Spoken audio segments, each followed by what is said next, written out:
നമസ്കാരം. 15ാം കേരള നിയമസഭയുടെ 13ാം സമ്മേളന വിശേഷങ്ങളിലേക്ക് സ്വാഗതം.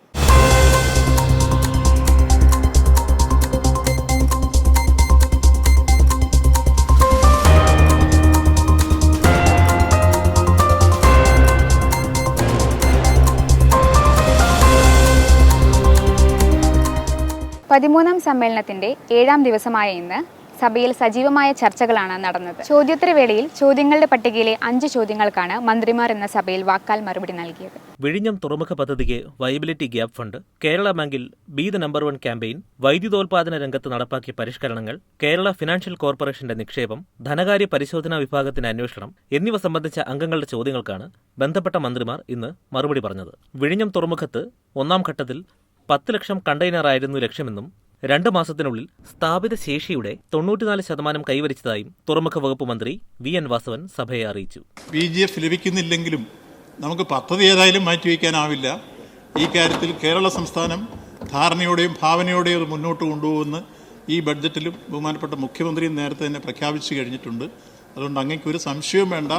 വിഴിഞ്ഞം യാഥാർത്ഥ്യമായി 1ാം ഘട്ടം തീർന്നു കഴിഞ്ഞു. 2, 3, 4 ഘട്ടം 2028 പൂർത്തീകരിക്കും. ആ നിലയിൽ മുന്നോട്ട് പോവുകയാണ്. 2030 സംസ്ഥാനത്തിന് 1582 മെഗാവാട്ട് വൈദ്യുതി ഉൽപ്പാദിപ്പിക്കാൻ കഴിയുമെന്ന് വൈദ്യുതി വകുപ്പ് മന്ത്രി കെ കൃഷ്ണൻകുട്ടി പറഞ്ഞു. ഡാമുകളിൽ നിന്നും പുറന്തള്ളുന്ന വെള്ളം പമ്പ് ചെയ്ത് വൈദ്യുതി ഉൽപ്പാദിപ്പിക്കുന്ന പദ്ധതി ആവിഷ്കരിക്കുമെന്നും മന്ത്രി പറഞ്ഞു. ചെറുകിട ജലസേചന പദ്ധതികൾ മുഖേന 1582 മെഗാവാട്ട് അധിക ഉൽപ്പാദനശേഷി 2030 ലക്ഷ്യമിടുന്നു.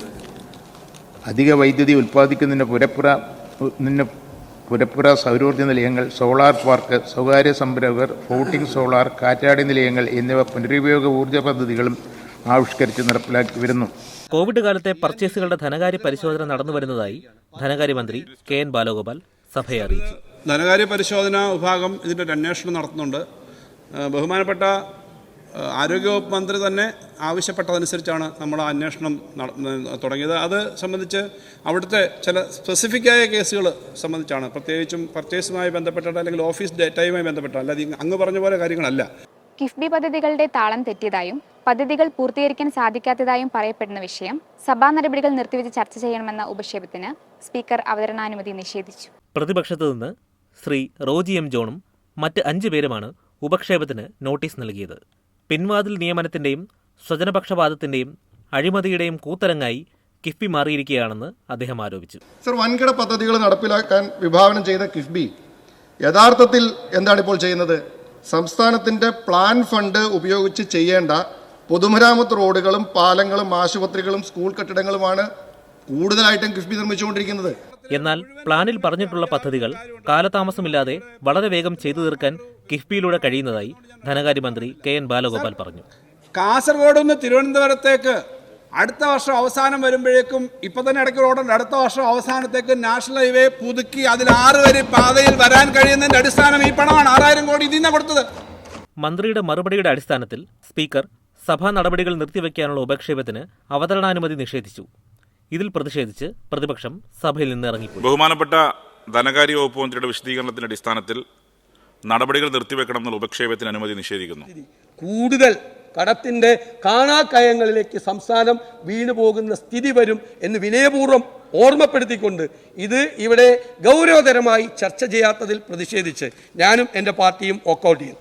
സഭയിൽ അവതരിപ്പിച്ച ശ്രദ്ധ ക്ഷണിക്കലുകൾക്ക് അതത് വകുപ്പ് മന്ത്രിമാർ മറുപടി നൽകി. 10 സെന്റ് വരെയുള്ള കൈവശ ഭൂമിയിൽ സ്വന്തം ആവശ്യത്തിന് വീട് നിർമ്മിക്കുന്നതിന് പെർമിസീവ് സാങ്ഷനായി കരുതിക്കൊണ്ട് നിർമ്മാണം നടത്താൻ സാധിക്കേണ്ടതിന്റെ ആവശ്യകതയിലേക്ക് ശ്രീ TI മധുസൂദൻ അവതരിപ്പിച്ച ശ്രദ്ധ ക്ഷണിക്കലിന് മുഖ്യമന്ത്രി പിണറായി വിജയനും സംസ്ഥാനത്ത് BEOS മേഖലയിൽ പ്രവർത്തിക്കുന്ന ആശാ വർക്കർമാരുടെ ജോലിഭാരവും കുറഞ്ഞ വേതനവും മൂലമുള്ള ബുദ്ധിമുട്ടുകളിലേക്ക് ശ്രീ എൽദോസ് P കുന്നപ്പള്ളിൽ അവതരിപ്പിച്ച ശ്രദ്ധ ക്ഷണിക്കലിന് ആരോഗ്യവകുപ്പ് മന്ത്രി വീണ ജോർജും മറുപടി പറഞ്ഞു. വീട് നിർമ്മിക്കുന്നതിന് പെർമിറ്റ് എടുക്കുന്നതിന് ഭൂമിയുമായി ബന്ധപ്പെട്ട ചില പ്രധാന ക്ലിയറൻസ് ആവശ്യമാണ്.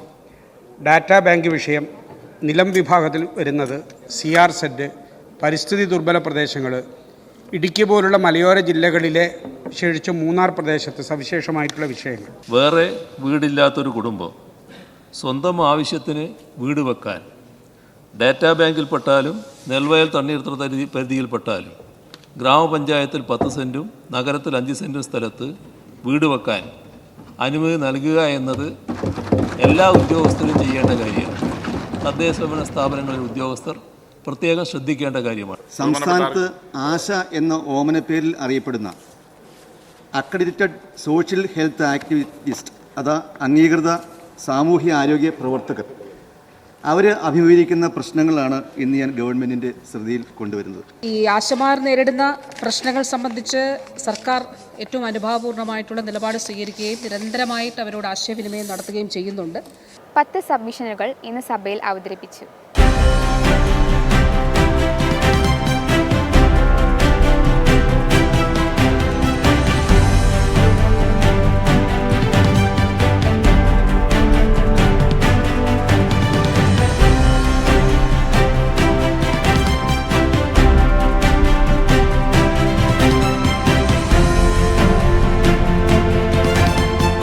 പ്രതിപക്ഷ നേതാവ് ഉന്നയിച്ച ക്രമപ്രശ്നത്തിന്മേൽ സ്പീക്കർ റൂളിംഗ് നടത്തി. ധനവിനിയോഗ നിയമത്തിലൂടെ സഭ അനുവദിച്ച തുകയിൽ കുറവ് വരുത്തിയത് സംബന്ധിച്ച കാര്യമാണ് ഉന്നയിക്കപ്പെട്ടിട്ടുള്ളത്.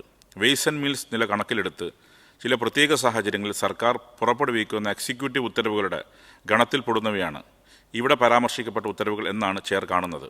മുൻകാലങ്ങളിലും ഇത്തരം ഉത്തരവുകൾ പുറപ്പെടുവിച്ചിട്ടുള്ളതായി ചെയർ മനസ്സിലാക്കുന്നു. ഇത് ഭരണഘടനാ വ്യവസ്ഥകളുടെയോ സഭയുടെ അവകാശങ്ങളുടെയോ ലംഘനമായി കാണാനാവില്ല. അതുകൊണ്ട് തന്നെ ക്രമപ്രശ്നം നിലനിൽക്കുന്നതല്ലെന്ന് റൂൾ ചെയ്യുന്നു.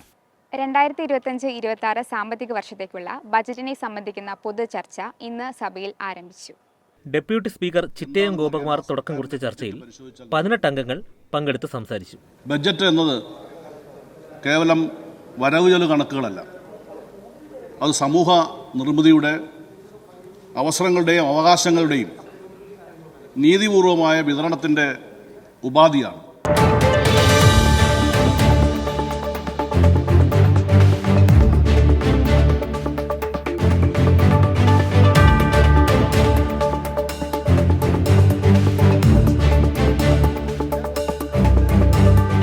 നടപടികൾ പൂർത്തിയാക്കി വൈകിട്ട് 3:49 സഭ ഇന്നത്തേക്ക് പിരിഞ്ഞു. സഭ ഇപ്പോൾ പിരിയുന്നതും നാളെ രാവിലെ 9 മണിക്ക് വീണ്ടും സമ്മേളിക്കുന്നതുമാണ്.